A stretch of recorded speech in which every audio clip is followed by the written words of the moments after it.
Hello everyone, and welcome back to my channel, Just Another Struggling Writer, the beleaguered author's one-stop shop for commiseration and hopefully inspiration. My name is Carrie Scher, and I am just another struggling writer. Well, today I am bringing you another one of my tarot card book recommendations.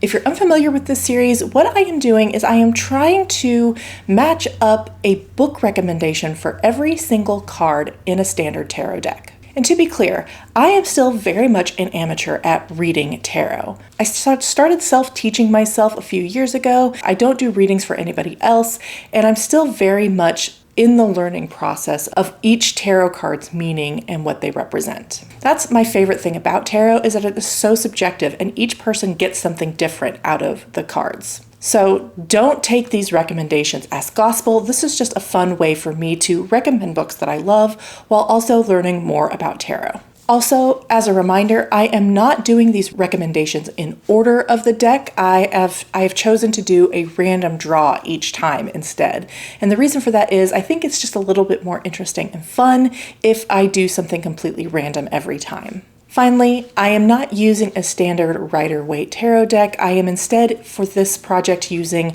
my Ethereal Visions deck, illustrated by Matt Hughes, which I have linked below if you are interested in picking it up for yourself. It is a gorgeous deck, and I highly recommend it. That is all the admin out of the way, so let's get started. I have already chosen the card for this episode's recommendation, and that card is the Two of Swords. The Two of Swords is a card that is most often associated with the idea of having to make a difficult decision. The Suit of Swords represents logic and intelligence, or your inner thoughts and the mind, while twos across the suits often represent duality, union, or balance. The element of the Suit of Swords is air, and when asking a yes or no question, the Two of Swords signifies a maybe and depends on the other cards in the draw. Other keywords associated with the Two of Swords are a stalemate or impasse, avoidance, hard choices, or, more positively, it also can mean meditation or applying logic. You'll notice that the woman depicted is not bound, and it is implied that she may have put the blindfold on herself to better reason out the choice she is facing. I thought long and hard about this recommendation because I wasn't sure if what I selected was the right choice for a recommendation, because it is actually the second entry of a series. However, as I thought about it more, I didn't think that the first entry of the series quite matched the energy of the Two of Swords quite as much as this one. So I will try and limit spoilers while also explaining why I think the Two of Swords matches this book so well. And that book is Sunbringer by Hannah Kaner. Sunbringer is the second book in Hannah Kaner's Fallen God series and features 4 primary POV characters. In this world, gods are summoned into being through prayer and offering. However, some time ago, a war broke out between gods and mortals, which soured the opinion of the mortals on the gods, and the kingdom has banished worship of the gods. Our main character is Kissin, who is a god killer and is contracted to slay gods as they are summoned into being, to prevent any further destruction wrought by the gods upon mortal lives. However, as time has worn on, worship of the gods is becoming more and more prominent as the people yearn to return to their old ways and their old relationships with the gods. In the first book, we follow Kissin,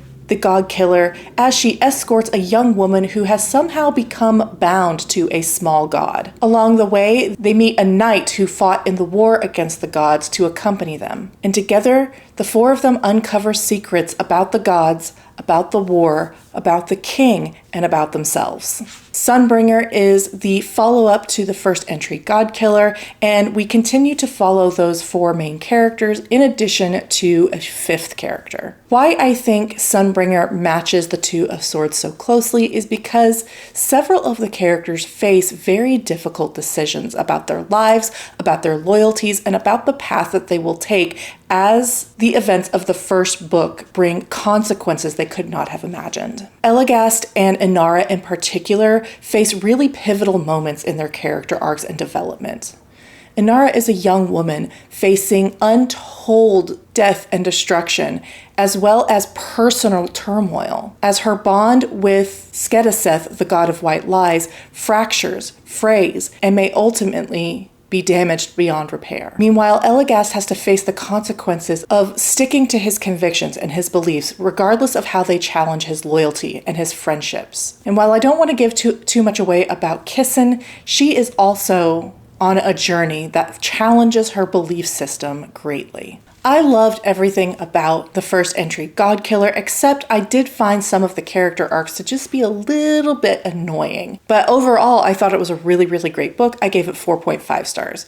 As I moved into Sunbringer, any complaint I had about Godkiller was resolved, and I ended up loving this more than the first entry. I have seen criticisms that it does have some middle book syndrome, and that it doesn't really move the plot forward in a satisfying way. And while I can see those criticisms as valid, I don't necessarily agree that there wasn't any movement. It's just that the movement was more in the character development, which, as I mentioned, was my least favorite part of the first book. So the fact that we watch these characters grow and change and adapt and learn and mourn and struggle, I really appreciated it. And the difficult decisions these characters have to make will be realm shaking. And yet they are just trying to do their best, not just for themselves, but for the people that they love. It is difficult. There are many difficult decisions ahead of them that they cannot avoid for any longer. The ending left me completely shook. The epilogue left me feeling so bereft that I regretted reading this book so far out from the release of the third book. And the third book, Faithbreaker, is on my most anticipated reads list of 2025. This is an epic fantasy with an incredible secondary world featuring queer characters and disabled characters and characters with a lot of nuance. Characters you don't always love, but characters that you do always root for. This is one of my favorite reads of 2024, and I highly recommend you pick it up. And that's it. I did think it was a little funny giving a 2 card to a second entry of a series, but in this case, I really do feel it is appropriate. The keywords of the Two of Swords matched a lot of the energy I felt when I was reading Sunbringer. And with that, that wraps up this tarot card book recommendation. Let me know in the comments if you have a different interpretation of this card, or if you think another card matches Sunbringer more closely. Thank you so much for watching. I so appreciate it. If you like my content and want to support the channel, please like and subscribe. If you made it all the way through this video, leave me the crossed swords emoji in the comments. In my next video, I will be talking a little bit about my current work in progress that I am writing. I realized that it's been a while since I've actually talked about the premise and just have been referring people back to the beginning of my writing vlog playlist. But I understand also that there are several videos in there and maybe not everyone is interested in going all the way back through them. So I'd like to just introduce all my new friends and followers to the project I am currently writing. I hope you guys look forward to it, and I will see you then. Bye.